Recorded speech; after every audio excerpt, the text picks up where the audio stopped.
The word agenda is a loaded word.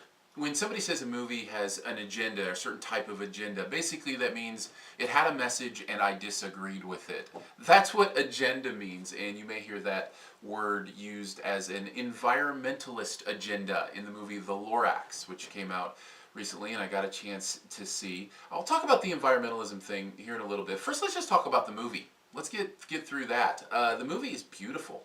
That's the first thing I notice, and it tends to be the case with 3D animated films anymore. They're just so gorgeous on the screen, and the 3D really works with these movies, and I'm very glad I got a chance to see The Lorax in 3D because it was stunning. The colors, the use of depth, I was really impressed with visually how this movie looked. And the performances were good.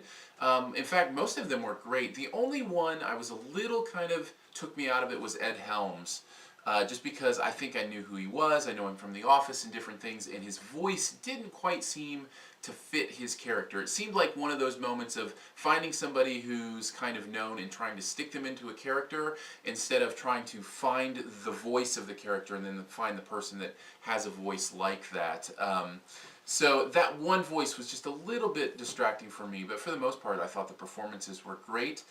This was a musical. I didn't realize that going in, but there are songs in this, and I thought they were good. Maybe not great, but they were good. They were certainly energetic and fun, and I really enjoy that. And I think a lot of whether or not you like this movie comes down to, are you willing to kind of let go and have some fun with it? It is a fun movie. It's a story told in a fun way with fun characters and can be enjoyable if you do that. The story itself follows the same story as the Dr. Seuss book.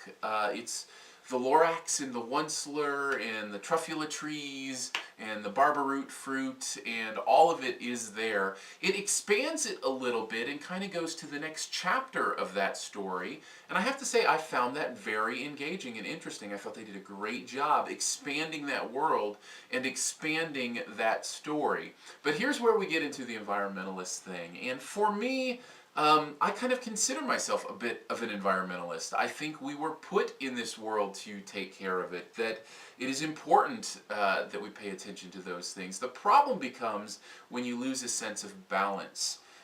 When, in this case, they're saying that greed on one end is losing that sense of balance, and in my case, I say on the other end, being overprotective is losing that sense of balance. There's a scene early on where the first truffula tree is cut down, and it's as if the world is ending because this tree gets cut down. I'm kind of glad people cut down trees. We use wood for a lot of important things. Now, to do it responsibly and to do it in a way that takes in mind resources and what we have, I think is appropriate. But cutting down a tree is a good thing. It's not an evil thing, but in this movie there's this real sense of foreboding that comes with that first tree cut down. And I remember reading this book and watching the original movie, The Lorax, the animated one, and I don't remember it being about environmentalism. I remember it being about greed. And I think that's what I take away from this message, is what happens when we allow greed to kind of take over our lives instead of thinking about what it might mean to somebody else or putting yourself in the shoes of somebody.